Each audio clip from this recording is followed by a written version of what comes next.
दतिया के इस महादंगल की, जी हां, दतिया उपचुनाव से जुड़ी इस बड़ी खबर से शुरुआत करेंगे बुलेटिन की। कांग्रेस का शक्ति प्रदर्शन। दरअसल कांग्रेस के दिग्गज नेता दतिया पहुंच रहे हैं और कांग्रेस प्रत्याशी के नाम पर मंथन होना है।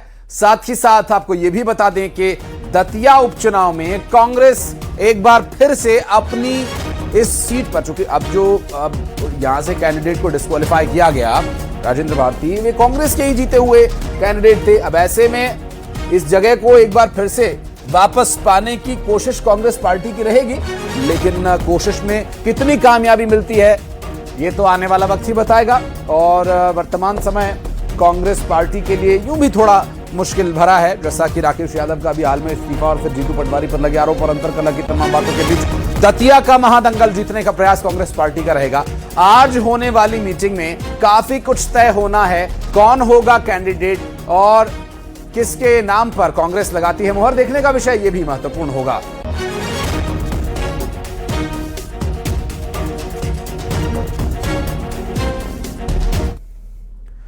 और भोपाल से दतिया उपचुनाव से जुड़ी एक बड़ी खबर आ रही है। दरअसल पीसी शर्मा ने जो बयान दिया उससे हलचल मचना तो तय है। पीसी शर्मा जो स्वभाव से बड़े ही सौम्य व्यक्ति हैं, लेकिन उनके बयान बड़े ही सधे और बड़े ही चुने हुए होते हैं। एक बार फिर हारेगी बीजेपी, कहना है पीसी शर्मा का। उनका यह कहना है कि बीजेपी ने साजिश करके इस सीट को खाली कराया है। जनता आज महंगाई से परेशान है। कांग्रेस ने चुनाव की तैयारी शुरू कर दी है, जबकि बीजेपी का पहले ही दावा था कि कांग्रेस पार्टी की तरह चुनाव आते हुए हम तैयारी नहीं करते, हम हर वक्त तैयार रहते हैं चुनाव के लिए। ये बीजेपी के ऑफिशियल स्टेटमेंट्स कई बड़े नेताओं की जुबान से सुने, लेकिन पीसी शर्मा ने क्या कहा, आइए ये भी सुनवाते हैं आपको। जीतू पटवारी और देवेंद्र राय साहब पूर्व मुख्यमंत्री बन रहे हैं, और जैसे पहले कांग्रेस जीती थी दतिया में, फिर कांग्रेस की विजय होगी, क्योंकि आज किसान से लेके युवा से लेके और मंदिर तक सब प्रताड़ित हैं। तो निश्चित तौर पर ये कांग्रेस की सीट है, कांग्रेस की विजय।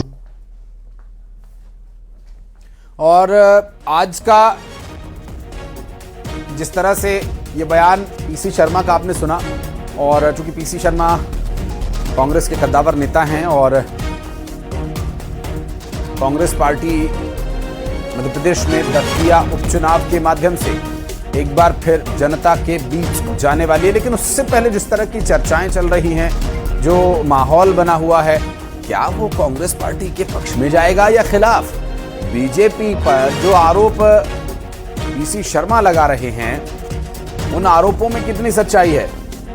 और जिस तरह से ये दतिया का उपचुनाव अब होने को है, तो इस उपचुनाव से कांग्रेस पार्टी को वाकई क्या कोई लाभ मिलने वाला है? क्योंकि अभी जिस तरह से ये सीट खाली हुई, या अगर पीसी शर्मा की बात माने तो खाली कराई गई या कुछ भी हुआ, लेकिन कांग्रेस पार्टी के हाथ से ये सीट गई। लेकिन इस उपचुनाव में कांग्रेस पार्टी एक बार फिर से इस सीट पर कब्जा करने, इस पर अपना कैंडिडेट जिताने के प्रयास में, जबकि बीजेपी इस सीट को फतेह करने के इरादे से मैदान में उतर चुकी है। कांग्रेस के दिग्गज नेता दतिया पहुंच रहे हैं और कांग्रेस के दिग्गजों का जमावड़ा और टिकट की जो भागदौड़ है, क्या वो आज ही के तारीख में खत्म हो जाएगी? बात करेंगे हमारे सहयोगी राजीव इस वक्त हमारे साथ जुड़ गए हैं। राजीव, जिस तरह से दतिया की सीट खाली हुई, पीसी शर्मा कह रहे हैं ये तो साजिश है और बीजेपी ने साजिशन ये सीट खाली कराई।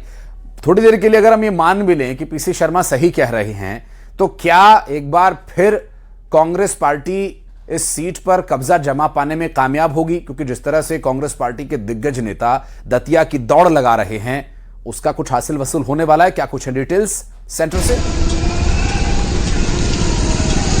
देखिए, बिल्कुल आपने कहा है कि कांग्रेस के कार्यकर्ता ये आरोप लगा रहे हैं कि दतिया की ये सीट षड्यंत्र पूर्वक खाली कराई गई है, लेकिन सच क्या है ये नहीं बता सकते। और लगातार देखा जाता है कि दतिया में जब भी चुनाव होता है तो कांग्रेस के जो बड़े बड़े नेता रहते हैं वो दतिया में आते हैं, यहाँ रुकते हैं और अपने पूरी चुनावी जो प्रचार प्रसार रहता है, पूरी प्रक्रिया, पूरे कार्यकर्ताओं को जोड़ने का एक प्रयास करते हैं। और आज भी यही देखने को मिल रहा है कि बड़ी संख्या में कांग्रेस के कार्यकर्ता यहाँ पहुँच रहे हैं। जो सम्मेलन रखा गया है यहाँ पर कुछ ही देर में पूर्व मुख्यमंत्री दिग्विजय सिंह भी पहुँचेंगे, जीतू पटवारी पहुँचेंगे, उमंग सिंगार भी पहुँचेंगे। उनके लिए पूरी तरह से कांग्रेस के कार्यकर्ताओं का यहाँ जमावड़ा लगा हुआ है। एक बड़ी बैठक होगी, एक मंथन होगा कि आखिर चुनाव किसको लड़ाया जाएगा। राजेंद्र भारती अपने परिवार के लिए टिकट की मांग करते हुए नजर आए थे। उनके लगातार दिल्ली दौरे भी हो रहे थे, मुलाकातें भी हो रही थी